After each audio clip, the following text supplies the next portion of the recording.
Just hold on. I'm connecting my screens again. There was there was some light issue again. So hopefully you can see my screens again. So okay.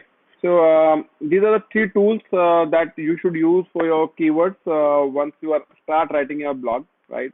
And the tools that you should use. I mean, these are the tools that will really help you to understand the competition, to understand where the people are, making the backlinks, where how the do follow or no follow link, right? And these are tools that I'm going to reveal you out. I mean, the best one is which we use in our company is Href, uh, and that will help you to find out the backlinks and all, right? Where to see your competition, to see your users where they are getting the traffics and all.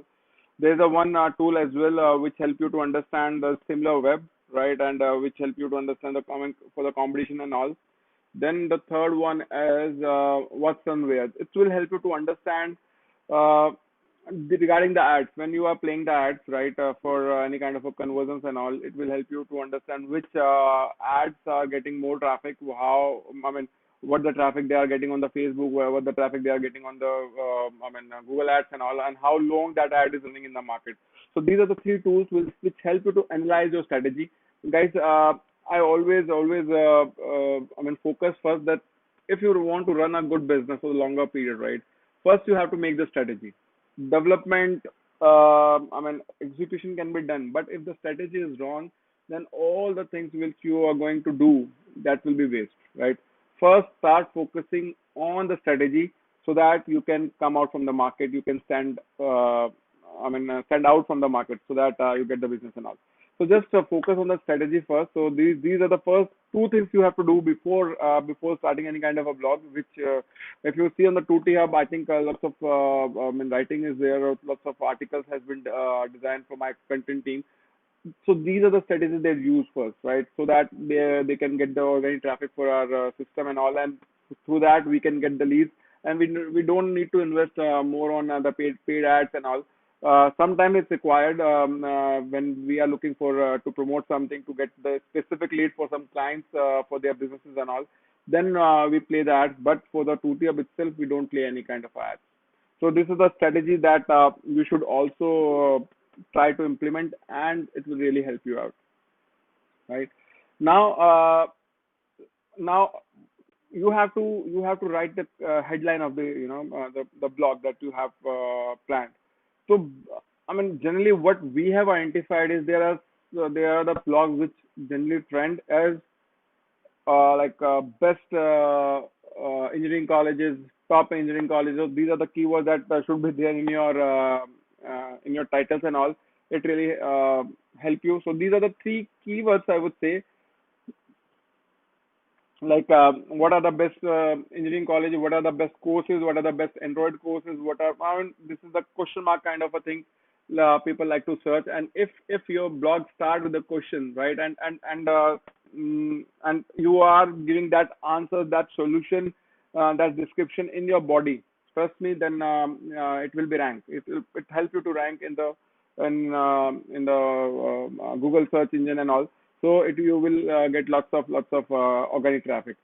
Guys, organic traffic is necessary to build the trust, right? If you're getting good organic traffic from the market, then you can, I would say, you get the authority in the market, right? The people knows about you because lots of people are coming organically and they are subscribing your system organically. So similarly, you have to write the content that way where you can easily give the solution of the problem that the people are facing, right? So that's why when you start writing your blog, it start with the questions of what are the best strategies to grow your business online, how to lose weight, right? What are the top Android engineering, top institute in Android. So depending upon the way you are writing, but you should use this kind of headlines so that they should be started with the question and you are describing, you are explaining that question with the solution in your blog. So it will really help you. Now, if we talk about how you structure your body, then these are the 4 points that you should focus. First is the you should be having the subheadings, right? Subheadlines should be there in your blogs, because that will give you more authority, right? More, I mean, in terms of, I mean, while writing the blogs, in terms of Google, it will give you more weightage, right? Then in the body, you should be having image or the video. If I say the alt tag and those other things should be there. But if your blog is without image or the video, I would say both the things should be there.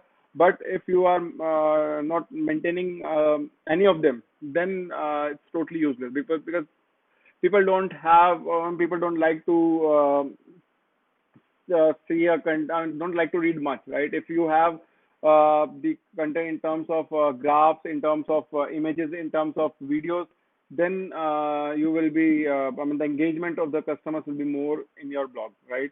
Then third point is you should be having charts that you have mentioned. The fourth point is you should be having the small graphs, right? Because that will help you. I would say that will help you to, I mean, for the user readability. It will really help you, because people like to, I mean, read. They don't like to read the things with a much paragraph. If you are having a content with the smaller paragraph with the subheadings, subheadlines, like as I said, why, what, and how. So these will help you to give, I mean, get the user more engagement, more attention, and people like to read much, right? And the last thing that I've forgot to mention, you should be having your body should be having your share content option, share buttons, because it really help you once you start, following these kind of parameters. There are lots of points also there, right? If you are looking for the complete SEO, in the WordPress there's lots of tools. I use Rank Math, right, which gives you, uh, if you are writing a blog, right? So there's a tool that I've used for my blog especially. Let me mention that over here. Let me mention above only, right? The tool is Rank Math for SEO, right? So it's in WordPress. It's a WordPress plugin, right? So it will help you to understand that out of SEO score should be SEO score should be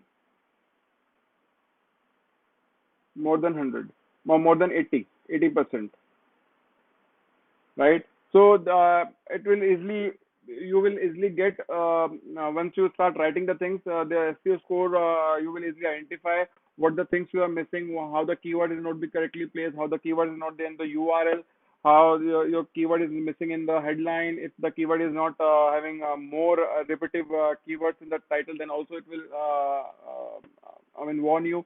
So your SEO score should be more than 80%. Then your whatever the articles you are writing, that make more sense in terms of Google. The guys, these are all, I would say we are writing the things as per the systems which are running in the market, right? I would say you can write anything the way you want, right? But if you want to rank something where, which is, I would say, have the monopoly, right? Because Google like to make their system, right? Make their, I mean, the structure look good in terms of the users, because because it's the number one kind of a platform where the people search a lot, where the people visit a lot. So they want to show the content according to their terms, and we are the people who are making our systems. If we want to get the traffic from the Google, then we have to use the algorithm. So what their algorithm understands, right? They are not a human. Their algorithm understands. We have to make our system accordingly. So you have to think in those terms, right? And lots of things also matters, like rich snippets are there. Your pages should be AMP, and also those are the for the to get the SEO traffic, right? But these are the minimum things that you required, right? So that your content will be searchable in the Google space, and you get the organic traffic. Now, once you are getting the organic traffic, once if you suppose if you are not getting the organic traffic also, and you are promoting that article through the different share buttons or different paid ads, then this kind of a structure you should follow, right? Then last point is call to action. And uh, there are two things. I mean, the call to action, maybe you will be having your ads.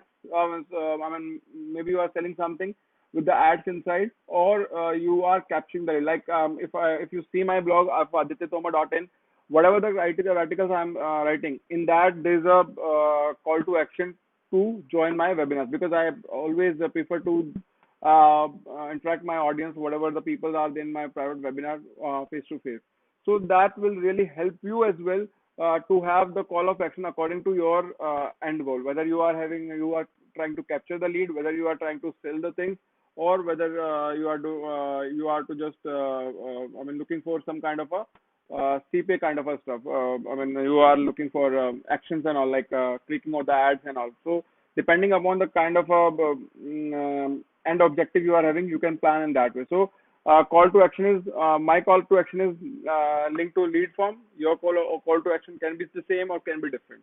So this is all you should be taken. You should take care, right? How while writing your blog copywriting, then at least you should focus like this, because this is generally most of the I mean experts use the structuring like this.